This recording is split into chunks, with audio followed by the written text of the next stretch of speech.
Hello everyone, শুভ সকাল সবাইকে। বাজে এখন 10টা 46 মতো। খাওয়া দাওয়া হয়ে গেছে। সকালে মুড়ি মাখা করেছিলাম, খেয়ে নিয়েছি মেয়ের দিয়ে বাড়ি এসে।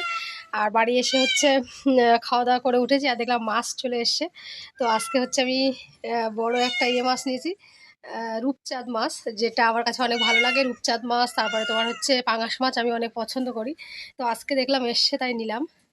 একভাবে নইলে আইলা, চারা, তারপরে তোমার হচ্ছে তেলাপিয়া এসবই আসে, আর একভাবে এইসব খেতে আসলে ভালো লাগে না। তো নিলাম, আজকে কালকে দুদিন আমাদের হয়ে যাবে। প্রায় 1 কিলো মতো।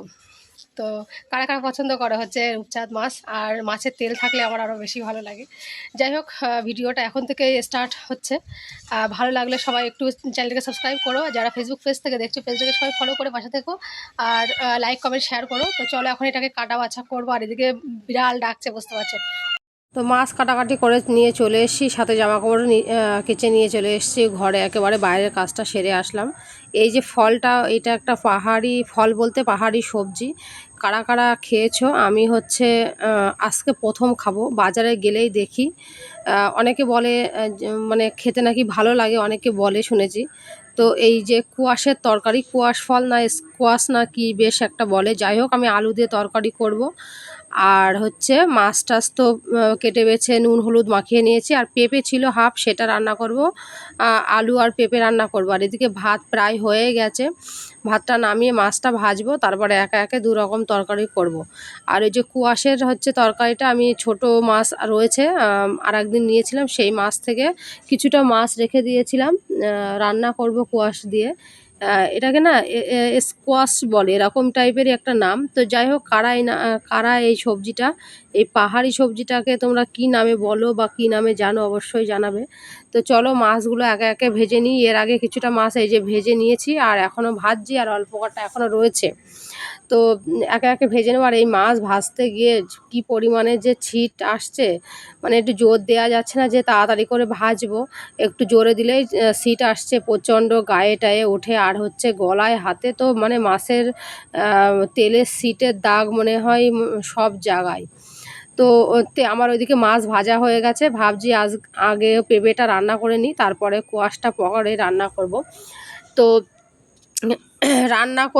রান্না হচ্ছে তোমার কি বলে, আগে পেঁপেটা রান্না করে নেবো, কারণ ঝোলের জিনিস তাড়াতাড়ি হয়ে যাবে। আর ওই কোয়াশটা আমি রান্না করব একদম গা মাখা করে। তো চলো পেঁপে আলুটা আগে রান্না করে নিই। তো ওই মাছের তেলে হচ্ছে রান্না করছে, আর একবার তেল দিয়েছিলাম শুধু মাছ ভাজতে, আর তেল দেওয়া লাগেনি, এত পরিমাণে মাছের তেল হয়েছিল, এমনি তো তেলের মাছ এটা। তো এদিকে বাটাবাটি সব কিছু রেডি করা হয়ে গেছে, ওইদিকে পেঁপের তরকারি হয়ে গেছে, আর এদিকে কুয়াশা বসিয়ে দিয়েছি আমি।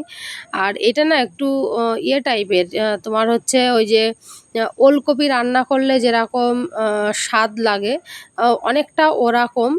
আর হচ্ছে একটু নরম টাইপের, নরম সবজি, নুন দিয়ে রাখলে একদম গড়গড় করে পানি বার হয়, প্রচণ্ড পানি সাথে সাথেই বার হয়ে গেছে, দেখতে পাচ্ছ। আমি একটু ঢাকা দিয়ে রেখেছিলাম, আর নরমও হয়ে যায়, অনেক তাড়াতাড়ি গলেও যায়। তো একটু বেটে রেখেছিলাম হচ্ছে একসঙ্গে পেঁপে আর মানে এই কোয়াশের একই রকম মশলা, একটু জিরে সর্ষে দিয়েছি, আর হচ্ছে তোমার কাঁচা ঝাল, একটু রসুন একসঙ্গে বেটে রেখেছিলাম দুটো তরকারির জন্য, সেটাই দিয়ে এখন নাড়াচাড়া করে নিচ্ছি ভালো করে। আর একটু হলুদও দিয়ে নিলাম অল্প করে। গুঁড়ো মাছ রয়েছে, সেই মাছ দিয়েই কোয়াশটা রান্না করবো একদম গা মাখা করে। খেতে কিন্তু অনেক সুন্দর লেগেছিলো, সত্যি কথা বলতে, যারা এখনও খাওনি অবশ্যই করে খেয়ে দেখবে। যেরকম ওলকপির তরকারি লাগে না, ওরকমই। কেউ চাইলে হয়তো ঝোলও করতে পারবে, কিন্তু আমি অনেকে দেখেছি তারা হচ্ছে শুধু আলু দিয়ে গা মাখা করে একদম তরকারি করে, মানে মাছ না দিয়েও। কিন্তু আমি একটু মাছ ছিল বলে তাই মাছ দিয়ে নিয়েছি।